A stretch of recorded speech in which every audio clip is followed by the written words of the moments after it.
En este video vamos a hablar sobre los pagos no constitutivos de salario o el concepto de desalarización y si estos pagos pueden o no superar el 40% del total de la remuneración del trabajador, del empleado particular.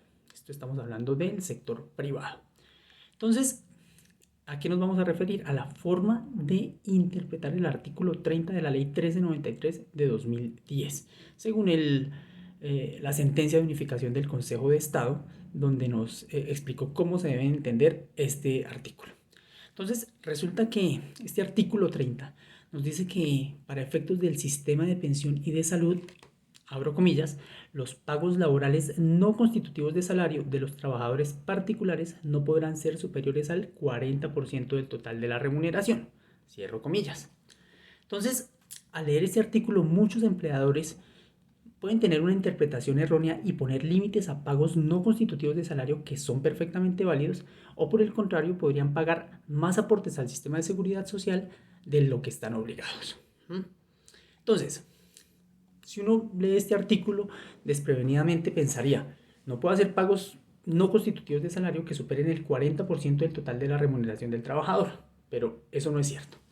Veamos por qué. A ver, se supone que usted no puede hacer pagos que superen ese tope del 40%.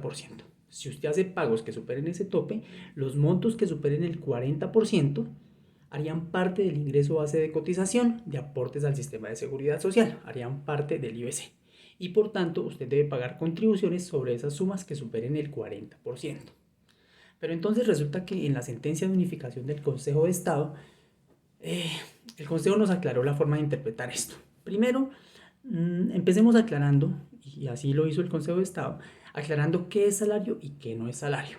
Para ello nos remitimos al Código Sustantivo del Trabajo, donde nos dice que salario es la remuneración ordinaria fija o variable que recibe el trabajador, o todo lo que recibe el trabajador, sea en dinero o en especie, como contraprestación directa del servicio. Esta es la clave, que sea como contraprestación directa del servicio. Y cualquiera que sea su denominación, llámese primas, sobresueldos, bonificaciones habituales, valor de trabajo suplementario de horas extras, valor del trabajo en días de descanso obligatorio, porcentaje sobre ventas y comisiones. Entonces, todo esto es salario según el Código Sustantivo del Trabajo y según el Consejo de Estado. Ahora remitámonos a lo que no es salario. Entonces, no es salario aquellas sumas que ocasionalmente y por mera liberalidad recibe el trabajador del empleador. ¿Sí? No son salario porque no son contraprestación directa de la actividad prestada o del servicio prestado por el trabajador, sino que son sumas que recibe el empleado o el trabajador a título gratuito. Entonces, ¿cuál sería un ejemplo? El ejemplo sería cuando el empleador decide dar una bonificación una bonificación no, decide pagar una suma a sus trabajadores que por ejemplo tengan un hijo. Entonces les está pagando es por tener un hijo, no por la labor desempeñada. No es remuneración directa del servicio prestado, por lo tanto no es salario.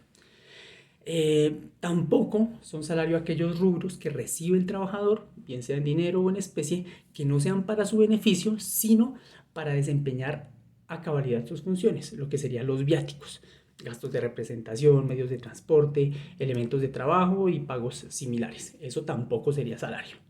Y también dice el Código Sustantivo del Trabajo que no son salario las prestaciones sociales. Entonces, la asistencia médica derivada de accidentes de trabajo, de enfermedades profesionales, calzado, gastos de entierro, cesantías, prima de servicios.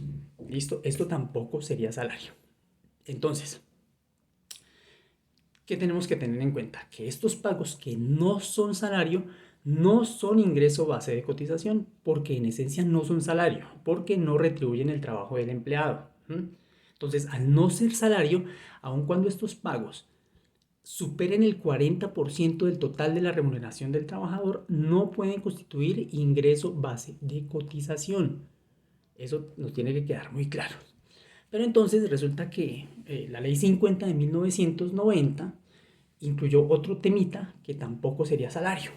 Y nos dijo que los beneficios o auxilios habituales o ocasionales que sean acordados convencional o contractualmente o otorgados en forma extralegal por el empleador, siempre y cuando entre empleador y trabajadores hayan dispuesto expresamente que no constituyen salario, como sería alimentación, habitación, vestuario, primas extralegales de vacaciones o prima de servicios o prima de Navidad, esto tampoco sería salario porque así lo acordaron las partes.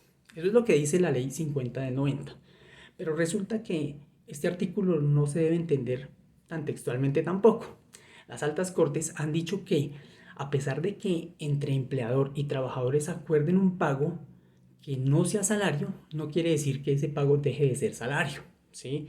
Las cortes lo que dicen es que cuando hay estos acuerdos entre empleador y trabajadores, lo que se debe entender es que estos pagos que así acordaron no forman parte del IBC, ¿m?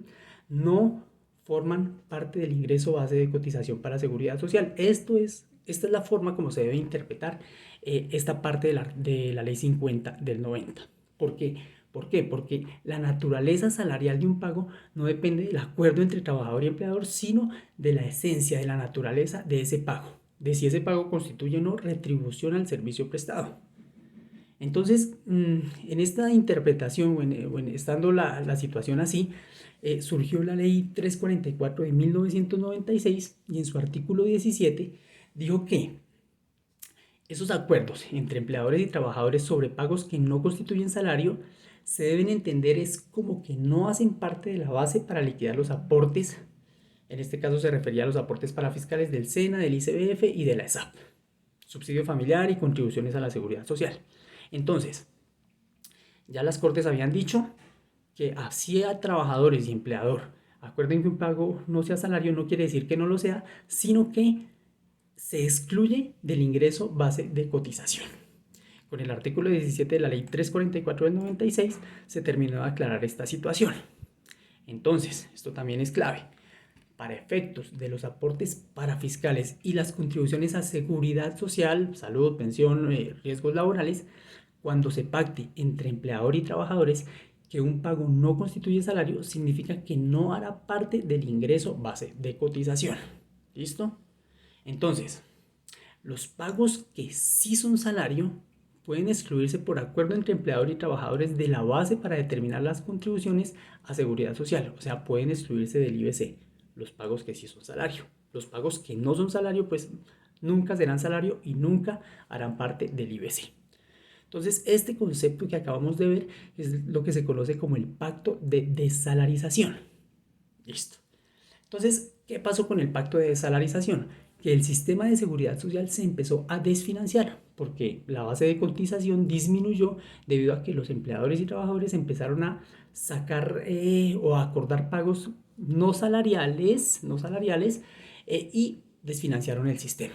Entonces, por ello se expidió el artículo 30 de la ley 1393 que pone el límite del 40%. Entonces, ¿qué pasa con este límite o qué dijo el artículo? El artículo 30 de la ley 1393 de 2010 nos dijo que para los efectos relacionados con el subsistema de pensión y con el subsistema de salud de la ley 100 del 93, los pagos laborales no constitutivos de salario de los trabajadores particulares no podrán ser superiores al 40% del total de la remuneración. ¿Listo?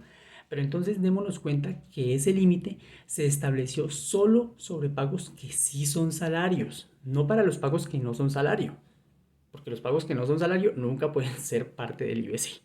Entonces, ¿cómo se integra el IBC? El IBC lo integra los pagos que sí son salario y los pagos que son salario, pero que por pacto de desalarización o pacto entre empleadores y trabajadores fueron excluidos de la base de cotización al sistema de seguridad social.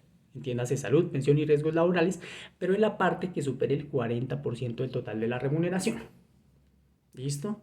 Entonces, ojo, reitero nuevamente, aquellos pagos que por su naturaleza, por su esencia, no son salario, nunca serán base para liquidar aportes al sistema de seguridad social, ni siquiera si superan el 40% del total de la remuneración del trabajador. Entonces, ahora pongamos un ejemplo para que nos quede más claro. Pongamos el ejemplo de un trabajador al que usted le paga 1 millón como salario y 5 millones adicionales por transporte, gastos de representación. Entonces, el millón de pesos es salario, porque es remuneración directa del trabajador por la labor desempeñada. Y usted le paga otros 5 millones para transporte, gastos de representación. Esos pagos, entonces, de los 5 millones no serían salario. Entonces, el El trabajador recibe un total de 6 millones de pesos y usted paga las cotizaciones a seguridad social sobre el monto de 1 millón. Sobre los 5 millones no paga seguridad social porque no son salario, no forman parte del IBC, aun cuando esos 5 millones superan el límite del 40%, como lo superan en este ejemplo que estamos poniendo. Ahora, pongamos otro ejemplo donde sí aplicaría el límite del 40%. Entonces tenemos el mismo trabajador que recibe 6 millones de pesos, que recibe 1 millón de pesos como salario y recibe 5 millones por comisiones en ventas. Las comisiones por ventas serían salario también. Entonces el trabajador recibe un total de 6 millones de pesos. Resulta que en este ejemplo el trabajador y el empleador acordaron que las comisiones sobre las ventas, o sea, las comisiones que él recibe de 5 millones, no serían salario. Hicieron un pacto de salarización sobre las comisiones por ventas. Entonces, ¿cómo se debe calcular aquí? ¿Cómo se debe calcular el IBC en este caso, en este ejemplo que estamos poniendo? Entonces, el IBC se calcularía sobre el 1 millón de pesos que recibe como salario.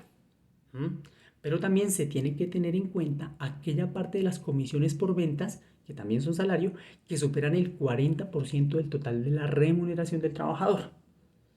Entonces, en nuestro ejemplo, el total de la remuneración son 6 millones.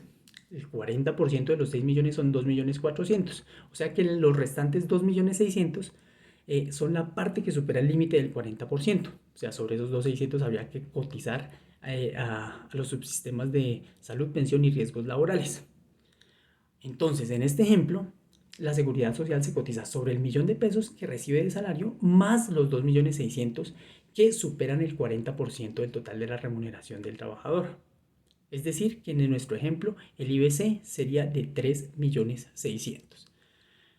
Bueno, así nos interpretó el Consejo de Estado este artículo 30 de la Ley 1393 y nos dijo que el alcance de este artículo 30 de la Ley 1393 de 2006 son los siguientes puntos o los siguientes aspectos puntuales.